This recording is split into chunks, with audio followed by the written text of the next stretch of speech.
Have you ever wondered what you'd do if someone you loved faced humiliation right in front of your eyes? Imagine discovering prejudice in a place it should never exist. Your family, your workplace, your safe spaces.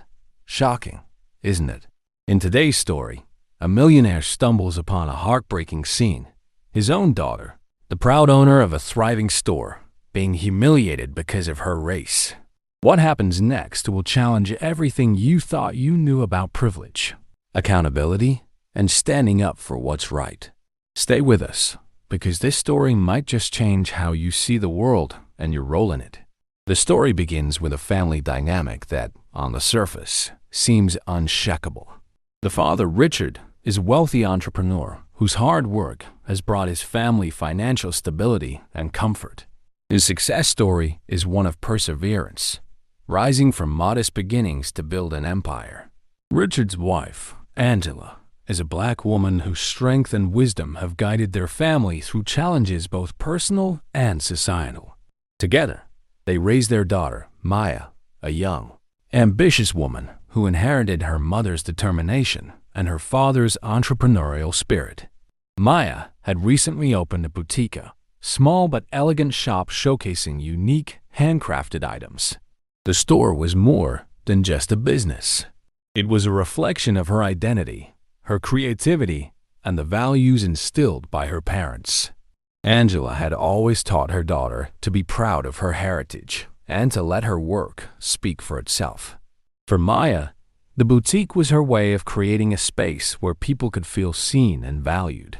Richard, proud of his daughter's accomplishments, rarely had time to visit her shop. But on this particular day, he decided to drop by unannounced, wanting to surprise her and witness her success firsthand. As he entered the store, he immediately noticed the warmth of the space, bright, inviting, and filled with beautiful creations. His pride swelled as he looked around, imagining the care and effort Maya had poured into every detail. But before he could call out to her, his attention was drawn to a disturbing scene unfolding near the counter. Standing behind the register, Maya's posture was calm, her expression neutral, but her father could see the storm brewing behind her eyes. Across the counter stood two customers, their words like poisoned arrows. One sneered, gesturing to an item on display. "I expected better quality from a place like this, but I guess I shouldn't be surprised." The other laughed quietly, adding, "Well, look at who's running the place. Maybe we're not the target audience." Maya clenched her jaw, but said nothing. She had heard variations of this sentiment countless times before. It was the unspoken rule of dealing with such comments. Don't react. Stay composed. Any sign of anger or frustration could be used against her, twisting the narrative to make her seem unprofessional. Richard, standing just a few feet away, felt his blood boil. At first, he thought he must have misunderstood. Surely, no one would speak that way in public, let alone to his daughter, the owner of this beautiful store. But as the seconds passed, it became clear that this wasn't a misunderstanding. It was blatant racism. The tipping point came when one of the women glanced at Maya with a smirk. "Do you even know what you're doing, sweetheart? Or are you just playing dress up?" Before Maya could respond, Richard's voice cut through the air like a blade. "Excuse me, what did you just say to her?" The customers turned, startled by his sudden presence. Richard's tall frame and commanding tone left no room for deflection. "I asked you a question," he repeated, his voice louder now. "What did you just say to my daughter?" One of the women scoffed. "Oh, we didn't mean anything by it. No need to get so defensive." "No," Richard said sharply, stepping closer. "You meant exactly what you said, and I won't let you stand here and humiliate her." He gestured to the door. "You're not welcome here. Get out." The women exchanged nervous glances, clearly unprepared for this level of confrontation. One of them muttered, "This is ridiculous," as they hurried toward the exit. As the door closed behind them, Richard turned his attention to the employee who had been standing nearby, watching the entire scene unfold in silence. The young man looked down at the floor, avoiding eye contact. "You," Richard said, his tone still seething with anger. Why didn't you say anything? Why didn't you step in? The employee fumbled for words. I didn't think it was my place, sir. I didn't want to escalate things. Not your place? Richard's voice rose, incredulous. It's your job to ensure this store is a safe space for everyone, especially for Maya. If you can't do that, then maybe this isn't the right place for you. The young man paled but nodded, murmuring a weak apology. As the room fell silent, Richard turned back to Maya. He expected to see relief in her expression, maybe even gratitude. Instead, she looked tired. Her shoulders sagged, and her eyes held a weariness that went far deeper than this one incident. Are you okay? He asked gently, his anger softening into concern. Maya let out a quiet sigh. This isn't the first time, Dad, and it won't be the last. The words hit him like a punch to the gut. Richard had always believed that his success could shield his family from the ugliness of the world. But now, standing in this boutique, a space his daughter had built with her own hands, he realized how wrong he had been. Why didn't you tell me? He asked, his voice tinged with guilt.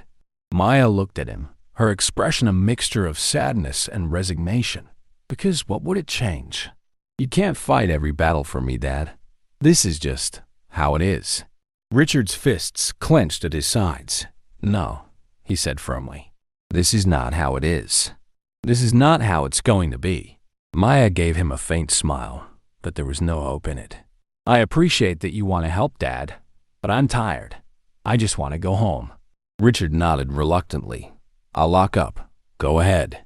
As Maya grabbed her bag and walked toward the door, Richard stood motionless, the weight of the moment pressing down on him. He had always thought of himself as a man who stood up for what was right, but now he saw how blind he had been to the struggles of those closest to him. The sound of the door clicking shut echoed in the now empty boutique. Richard turned off the lights and sat down behind the counter, his head in his hands. He replayed the scene in his mind, each detail sharpening his sense of guilt and anger. This wasn't just about two rude customers. This was about a world that allowed such behavior to exist, a world he had done nothing to change. And as the silence of the store enveloped him, Richard made a promise to himself. This would be the last time Maya faced such hatred alone. That evening, Richard sat alone in his study, the events of the day playing in his mind on an endless loop. He couldn't shake the image of Maya's strained composure or the biting comments from the customers. It wasn't just the humiliation his daughter had endured that stung. It was the realization that this wasn't an isolated incident. Maya's expression, that look of weary resignation, told him everything. She had faced this before, likely many times, and had borne it in silence. Richard's thoughts drifted to Angela, his wife, and the quiet strength she had always shown. He wondered how many similar experiences she had endured in her lifetime, moments she may have kept to herself to spare him or protect their family's peace. He had always admired her resilience, but now he wondered if he had mistaken her strength for immunity to the pain of prejudice. Determined to understand, Richard called Maya into the room. She appeared hesitant, her eyes searching his face for clues about what he wanted to discuss. Maya, he began softly, gesturing for her to sit. I need to know, has this happened before? What I saw today, was that an isolated incident? Maya hesitated, her hands fidgeting in her lap. She took a deep breath before answering. Dad, this happens all the time. Maybe not always as blatant as today, but it happens. The comments, the stares, the assumptions. It's something I've had to deal with my whole life. Richard felt a lump rise in his throat. Why didn't you tell me? Why didn't you say anything? Maya gave a sad smile. What would I have said? That some people don't respect me because of who I am? That they see my skin before they see my work? You've always believed in hard work, Dad. You taught me that if I worked hard enough, I could achieve anything. But no matter how much I achieve, I can't change how some people see me. Her words cut deep. Richard had always prided himself on providing for his family, on creating opportunities that had been denied to him in his youth. But now he realized that his success, his wealth, couldn't shield Maya from the realities of a world that judged her differently. "I'm sorry," he said, his voice heavy with guilt. I thought I was giving you everything you needed to succeed." "I didn't realize," Maya interrupted gently. "Dad, you've given me so much that this isn't about you fixing it for me. It's about people changing their mindset. And that's not something money or status can solve." The conversation left Richard feeling both powerless and determined. He wanted to protect his daughter, but he also knew that the problem was far bigger than their family. Later that night, Richard found himself reflecting on his own life. Growing up as a white man in a predominantly white community, he had never faced the barriers Angela and Maya encountered daily. He remembered moments when he had heard casual racist remarks in boardrooms or at social gatherings and had chosen to remain silent, thinking it wasn't his place to intervene. Now, he saw those moments for what they were: missed opportunities to stand against prejudice. His silence, he realized, had been a form of complicity. As the weight of these realizations settled in, Richard made a quiet vow. He couldn't change the past, but he could change how he moved forward. He would no longer be a passive observer. For Maya, for Angela, and for himself, he needed to take a stand, not just as a father, but as a person who believed in justice. Richard woke the next morning with a newfound determination. The events at Maya's store had been a harsh wake-up call, and he was ready to act. He called a family meeting, bringing both Maya and Angela together at the dining table. As they sat down, he began with a tone of resolve. "I need to make this right," he said, looking from his daughter to his wife. "Not just for you, Maya, but for everyone who's ever been made to feel small in a space they should feel safe. I don't have all the answers yet, but I promise. I'm going to start with your store." Angela studied him with a mix of curiosity and skepticism. She knew Richard well. He was a man of action, but this issue was far more complex than a business problem. "What exactly are you planning to do?" she asked, her voice steady. "I'm starting with the people responsible," Richard replied. "The employee who stood by yesterday, he's gone. Anyone who doesn't uphold the values of respect and inclusion has no place in that store or in any business I run." Maya looked conflicted. "Dad, I appreciate that, but firing someone isn't going to change how they think. And it's not just about one employee. The problem runs deeper than that." Richard nodded. "I know. That's why I'm taking this further. We'll implement mandatory training for all staff on recognizing bias, on fostering inclusivity, on standing up against discrimination. It won't be a one-time thing, either. This will be a permanent part of how we operate." Angela smiled faintly, a glimmer of pride shining through. "It's a good start, Richard, but you need to prepare yourself. Change like this doesn't come easy. People resist it." Angela's warning proved true almost immediately. Richard's decision to make inclusivity training mandatory sparked backlash from some employees, who felt it was unnecessary or even unfair. One longtime worker at the store confronted Richard directly. "With all due respect, sir, this feels like overkill. I've never treated anyone unfairly, and now I have to sit through a lecture about prejudice?" Richard met the man's gaze firmly. "This isn't about accusing anyone. It's about ensuring that everyone who walks through our doors feels respected. If you can't support that, this may not be the right place for you." Several employees ultimately chose to leave, unwilling to adapt to the new policies. Richard also faced resistance from customers who felt uncomfortable with the changes. Sales dipped noticeably in the weeks that followed, and Maya's store, once bustling, now seemed eerily quiet. For Maya, the silence was disheartening.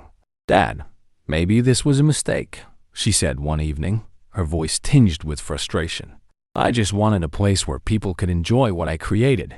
Now it feels like we've scared everyone away." But Richard refused to back down. "Change takes time," he assured her. "We're building something better, Maya, and the people who truly value what you've created, they'll come back." The family faced financial strain as the boutique struggled to regain its footing. Richard funneled personal funds into the business to keep it afloat, while Maya worked tirelessly to rebrand the store as a space that celebrated diversity and inclusion. Slowly, their efforts began to pay off. A turning point came when a local journalist wrote an article about the changes at Maya's store, praising it as a bold stand against prejudice. The piece gained traction, drawing in new customers who appreciated the store's values. Maya began to notice a shift. Employees who had initially been skeptical were now speaking positively about the training, and customers started expressing gratitude for the welcoming atmosphere.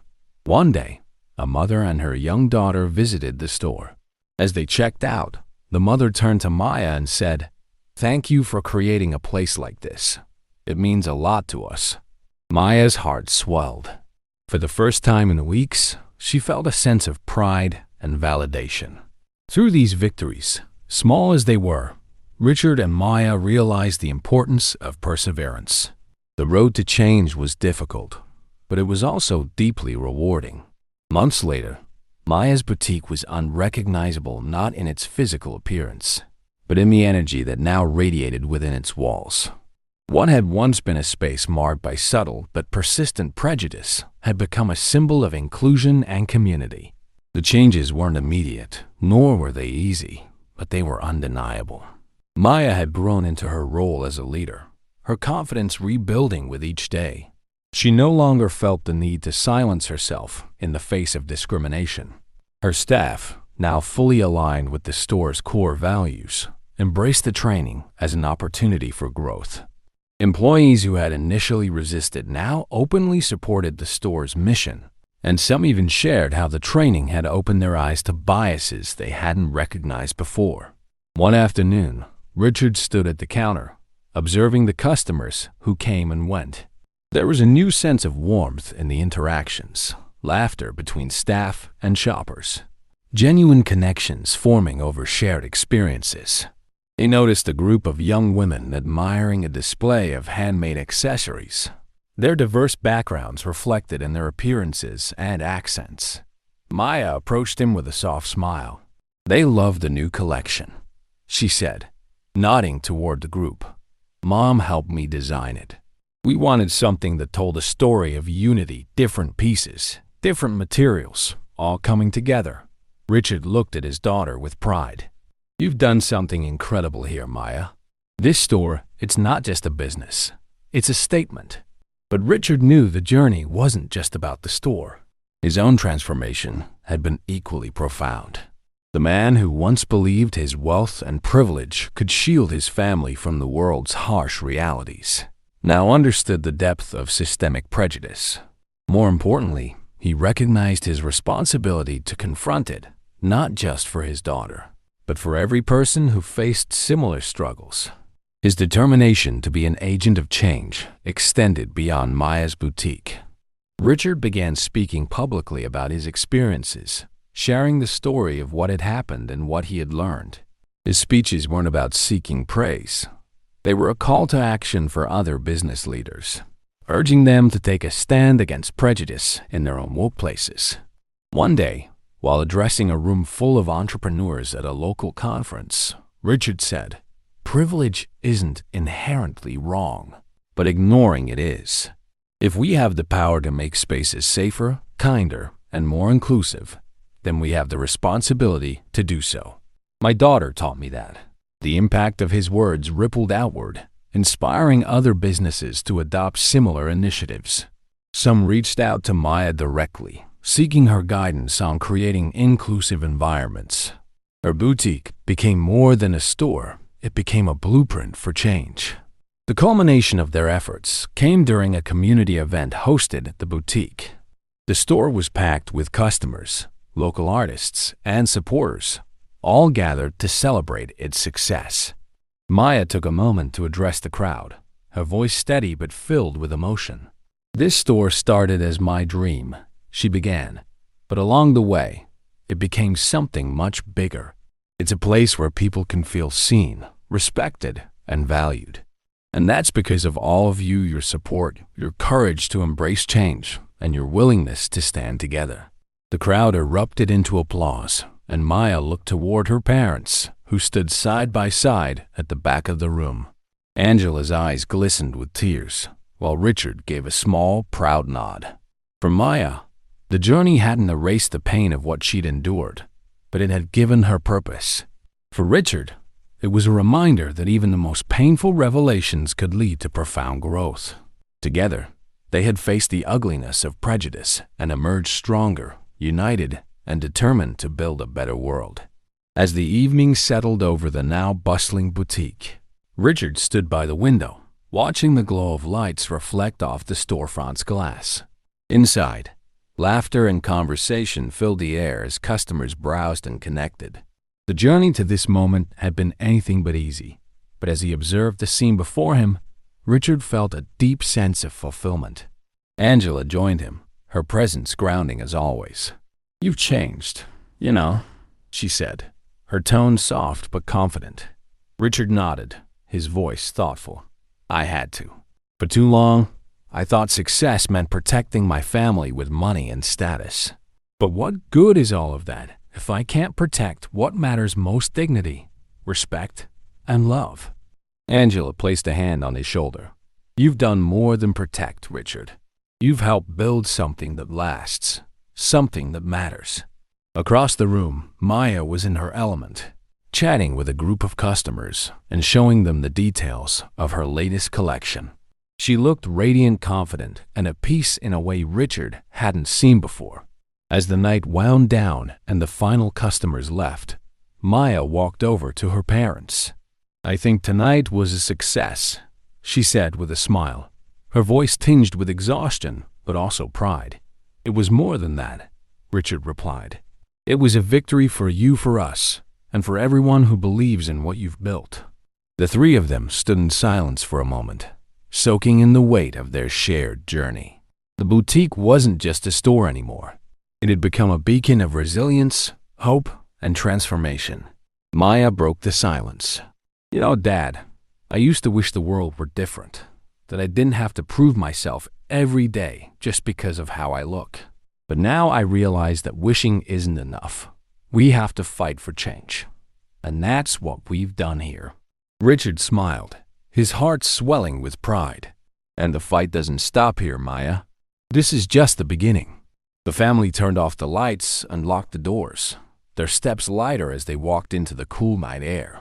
For Richard, Angela, and Maya, the boutique was more than just a business.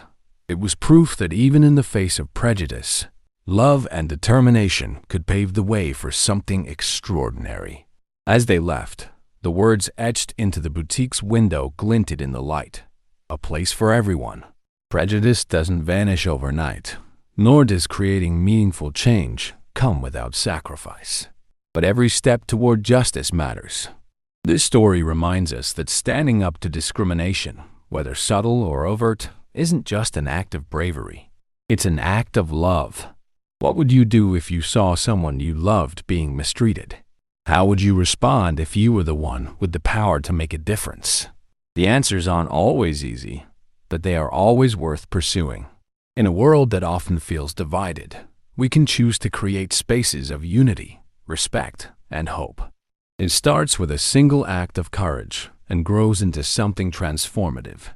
Because, as Maya and her family proved, change begins when we refuse to stay silent.